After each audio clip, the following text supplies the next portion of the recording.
Hjemme hos mig foregik der utrolig meget erindring. Erindring, der havde man den stemme, ikke? Erindring er det, vi laver nu, som så stampes sammen i hjernen som en gammel hestemøg, som vi så graver op og bruger, når vi bliver gamle, og ikke oplever nær så meget mere fru Granat. Vores lærer så på mig. Kan du blive en lille smule mere præcis, Jens? Ja, altså. Erindring, sagde fru Granat, det er bare noget, vi husker. Også, Jens. Mm-hmm. Sagde jeg og rødende. Kan man sige? Mm-hmm. Det kan man godt. Jeg læser lige lidt for at komme i gang. Om sommeren var vi altid ude. Vi lå rundt omkring bag hegnen og gemte os for ikke at blive sparket i dåse. Vi kom aldrig ud, og vi havde ikke længere Blænder, Klunke, Bimse, Heino, Michael og Nea Thomas. Vi var nogle andre. Skarpslebende sten med barnehænder. Luften var kold, men ikke ubehagelig. Livet var langt, men ikke evigt. Det var sådan, det var at være barn. De kunne ikke kalde os ind, for snoren til de gamle var knækket. Den hjulede rundt. Det var kun, når vi selv tog den op, vi gik hjem. Nogle gange gik vi bare hjem til hinanden. Ja, det er okay. Det er sjovt, jeg har ikke lavet stier i den her bog. Men min plan er i dag, at jeg vil frem til pubertetsteksterne, Lars. Og Lars har hørt 4 oplæsninger af den nu, og jeg når aldrig frem til pubertetsteksterne. Men i dag skal det være. Jeg har også en time, har jeg ikke? Den var læst på 10 minutter. Jeg sad sammen med Bimse i hans legehus. Deres hund Rex luskede hen i skyggen af et træ. Det var afsindig meget sommer. Vi var nærmest smeltet. Når hunde hører sirener, Bjørn, så begynder de at hyle. Det er fordi, de tror, at ambulancen er deres forfar, der kalder på dem. Pis og papir, sagde Bimse, som aldrig sagde særlig meget. Men i hedebølgen var han blevet decideret tavs. Når hunde hyler, er det fordi, de er kede af, at der er nogen, der er kommet til skade? Pis og papir, sagde Bimse. Okay, så sig du mig, hvorfor de hyler, når de hører ambulancer. Munden går, og klokken slår, sagde Bimse. Fantastisk, den er kommet ind på. En anden lille dialog. Du ved godt Heinos far. Mhm. Hvad med ham? Han er kommet i fængsel. Hvorfor det? Fordi han har begået underslæb. Det lyder slemt. Hvad er underslæb, Jens? Det er, når man slæber noget ind under en båd, uden man må for politiet. Stakkels Heino, det må være hårdt for ham. Det var lille Finn, han er meget med i båden. Ja. Okay. Bimse kunne lave guld. Det gik også meget godt, når vi smeltede hans mors arvesmykker om. Men noget dårligere, når vi gravede efter det, når der var vejarbejde. Så var det mest gamle asfalt, vi fik med op. Men det tog Bimse ikke så tungt. Det skal bare ligge varmt under nogle madrasser i en måneds tid, så bliver det til guld. Jeg ved ikke, hvor mange asfalt vi havde liggende hjemme. Hvor mange kilo asfalt vi havde liggende hjemme ved mig. Men jeg ved, at min far blev rasende, da jeg fandt ud af, at hans rygproblemer skyldtes asfalt. Det er altså en sand historie. Jeg havde holdt min kæft. Hver aften lige inden de gamle gik i seng, smed jeg lige et par klumper ind. Jeg ville overraske dem med store, fede guldklumper, forarbejdet af nat og madras. Bagefter kunne vi så tage på charterferie og komme væk fra Præstø og i det hele taget leve lidt mere festligt. Desværre blev det opdaget inden selve forvandlingen af metallet, og Bimse fik frataget sin børneopsparing, fordi han havde smeltet sin mors smykker. Jeg er på Facebook med Bimse, han har ikke svaret mig. Jeg ved ikke, om han har læst. En gang vi så VM i styrtløb hjemme hos Michael, fortalte hans fætter Bo, at de lunger, vi havde, var lungefisk. Han sagde det, mens der var pause. Og vi så de her farvestrålende, slimede fisk, som svømmede frem og tilbage inde på fjernsynsskærmen. Ser vores lunger virkelig sådan ud, Bo? Mhm, sagde han. Og en gang om året, når det er tørketid, ved I så hvad? Nej, bjæffede vi. Så graver den sig ned i mudderet og danner en slimkokon. Jeg så det for mig. Hvordan jeg gispede efter vejret, ledte efter mine lunger i vores kartoffelbed, hjemme bag i haven, bag rabarber. Ja, nu springer vi lidt.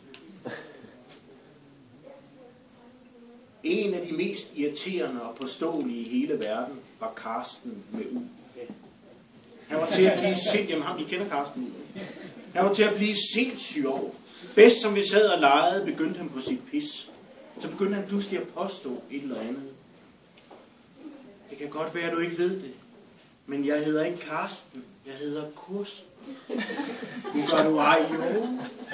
Du kan ikke hedde Karsten med U, så fat det. Det strider mod alt sund fornuft. Men det mente han godt, han kunne. Og så ødelagde det jo lejen. Så ender man jo med at slås i stedet for at køre racerbane. Han var nok den største idiot, jeg kendte. Jeg kunne blive så af dirret. Og så daskede jeg ham i hovedet med et hjørne af en racerbane. Det står der ikke, det skulle bare ikke siges. Det er meget godt, ligesom at lave om. Det er så kort. Nå. Jeg er så en af de historier om en, der hedder Præstepoul. Han fandt det også. Vi var midt i et større slag om 1. verdenskrig. De var ude på lossepladsen.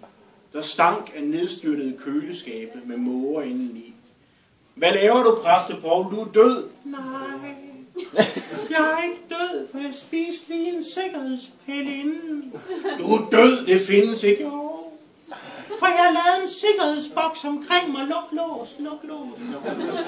Men det gider jeg ikke. Du siger altid, du er usårlig. Ja, men det er ikke mig, der har fundet på det. Det er Herren. Jeg er kun hans hyrde. Jamen, så er hyrden død. Jeg fik dig gennem noget. Ja, men så skete der noget. Jeg døde. Men da jeg var død, genopstod jeg ligesom Kristus. Og så drak jeg jo dig. Nej, du gjorde ej. Læg dig så ned. Jo, okay, hvis det ikke kan være anderledes. Der gik 5 sekunder, så spjættede han med benene igen. Hvad laver du? Jeg er vågen. Er en underlig dvale? Jamen, så går jeg hjem. Jeg gider simpelthen ikke, du lever op igen, vel? Herrens far er uransagelige. Ja, men det her er en leg, Præstepoul. Der er ingen herre nogen steder, kun mig og Klunke, Heino, Michael og dig. Det siger du, Jenner. Men jeg tror, der er mere mellem himmel og jord, end du aner. Himmel og jord, mere mellem himmel og jord, end du aner, Jenner.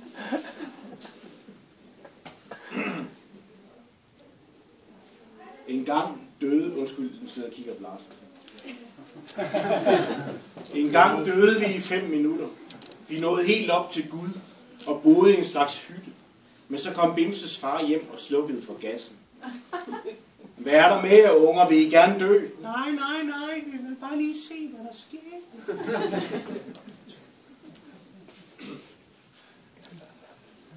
En gang om måneden.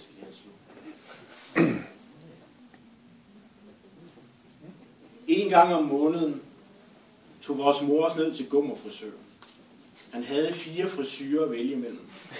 Kort, mere kort, helt kort, eller gryde eller prins Valiant. Der var tit kø, for han var den eneste frisør på Nordre Strandvej. Som regel måtte vi slås om Anders And-bladet. Der var mange blade med frisyrer, men de var alle sammen med mænd, for Gummerfrisøren kunne bedre lide mænd, end han kunne lide kvinder. Udstillingsvinduet var fyldt med billeder af mænd, der smilede, og over det hele havde han strøget kondom. Der var også et skilt, som Gummerfrisøren selv havde fundet på. Tag telefonen med det samme.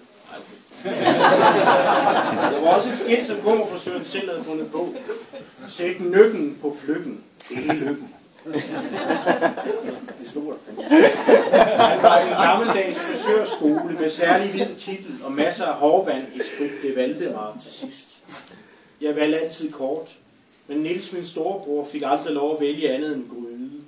For som Gummerfrisøren sagde, den dreng har så dejligt fint lyst hår, at det ville være synd at fratage det lidt charme. Sådan noget kunne min mor ikke stå for. Belevende danske mænd med pæn udtale.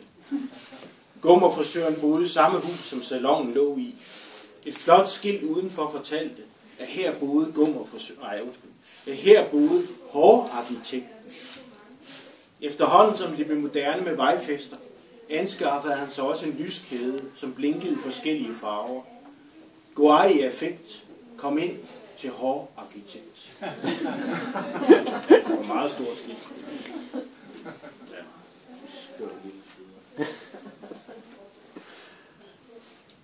Der er en helt dialog mellem mig og en, der hedder Lille Finn. Jeg ved faktisk ikke, hvad der er blevet Lille Finn, men jeg tror, han lever faktisk endnu. Han har det godt i Solrød. Du ved godt nære, Thomas, ikke?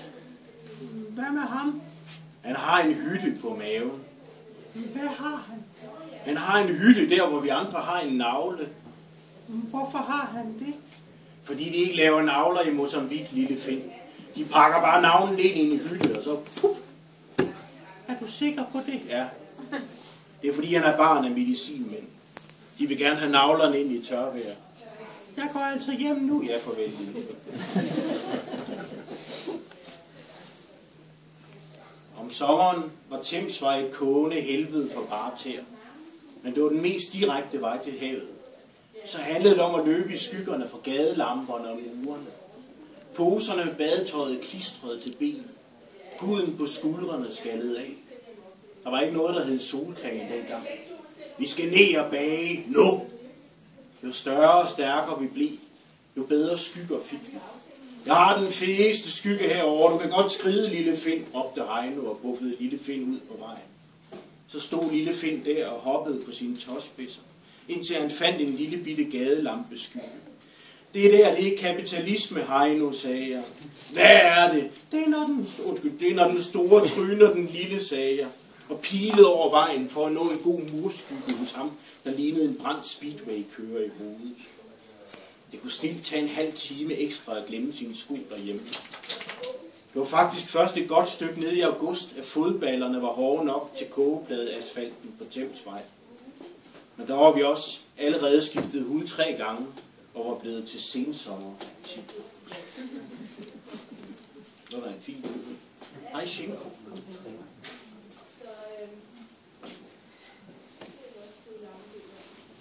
Kent ville være dykker, når han blev stor. Hele hans barndom gik med at dykke. For som han sagde, så er jeg klar til Titanic. Titanic ligger jo på 1000 kilometers dyb. Og der er iskoldt og frosne senge inde i skibet, og der er hajer, der bor inde i koøjerne. Og vi taler om et skib med en enorm størrelse. Og det handler om at være lynende hurtig, hvis man skal nå at se det hele, sagde han. For der er mange skæbner i det skib. Der er mange mennesker, der sidder nede i kahytterne den dag i dag, og som kun kan befri sig af en lynende hurtig dykker. Det vil sige mig. Kent havde skrevet et brev til den franske dykker Jacques Cousteau, om han kunne komme i praktik i 7. klasse på Atlanterhavet.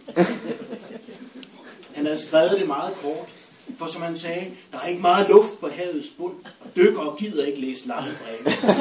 Fordi de har så lidt luft og så mange vrag, de skal finde. Så Kent havde bare skrevet, kære Jacques Cousteau, må jeg dykke med dig, når jeg bliver konfirmeret? Han havde ikke fået noget svar. Men det var fordi Jacques Cousteau befandt sig på havet. Når han kom hjem, ville han helt sikkert skrive til Kent. Kents mor havde syet nogle særlige badebukser, hvor der var fartstriber ned ad siderne. Kent var ikke meget for børnebassinerne. Man bliver lidt vandblind af for lidt vand, mente han. Til gengæld elskede han det dybe bassin. Ved du hvad, sagde Kent. Det bedste jeg ved er at dykke helt ned på bunden af 5 meter bassinet. Dyk helt ned til det skriger i ørerne og trykker på hjernen, og alting snurrer rundt.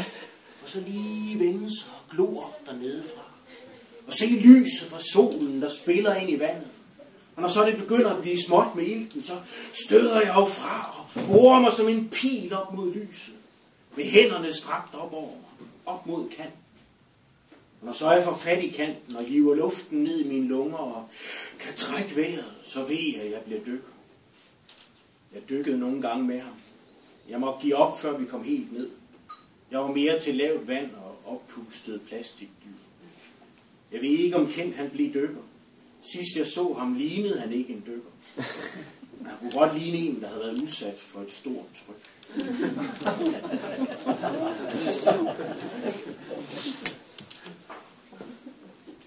Nu kommer der en lille skoleopgave, Heino lavede i 3. klasse. Det er ikke så langt. Punktum, punktum, komma, streg, sådan tegnes narrøv. Heino 3x. Så er vores dansklærer skrevet nedenunder. Dur ikke, Heino. Der er ingen grund til at provokere. Du er her for at lære. Med venlig hilsen, fru Granat.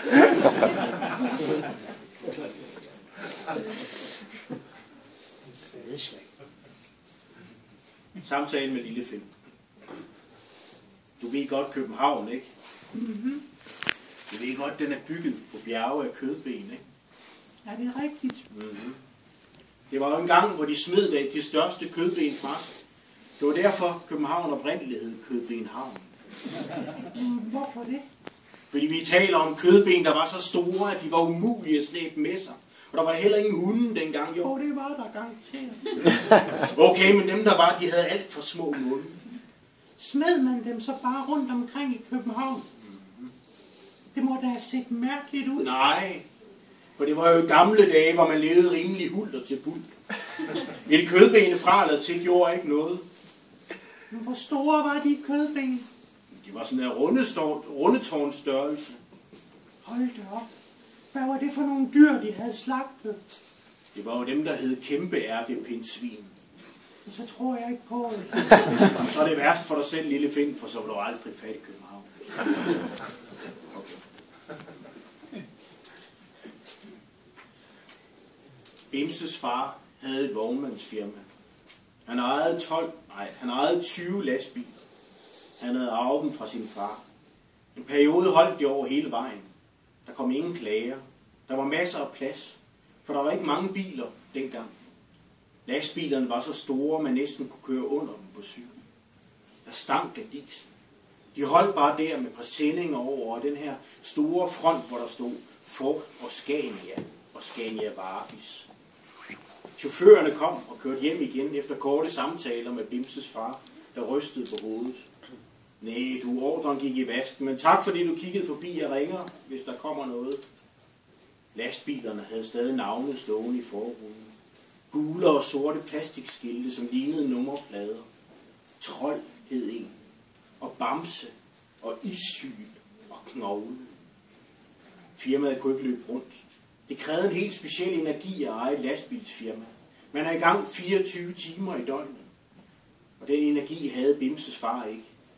Bimses farfar havde haft den, men han var blevet for gammel. Han kom om torsdagen og gik rundt og daskede på sit livsværk. Om sommeren passede han og konen huset, mens Bimse var på Ibiza. Hans grabber var store af mange års dasken på lastbiler. Kæmpe grabber, der bare daskede løs. Nogle gange daskede han hele dagen og lænede sig indover. Flyttede gummiremme, strammede op. Og da Bimses far fik job hos Jysk Telefon, satte farfar en gang i firmaet igen. Hver morgen mødte han op og afgav ordre. Bilerne bevægede sig, chaufførerne mødte til tiden. 40 lastbiler tændt på én gang.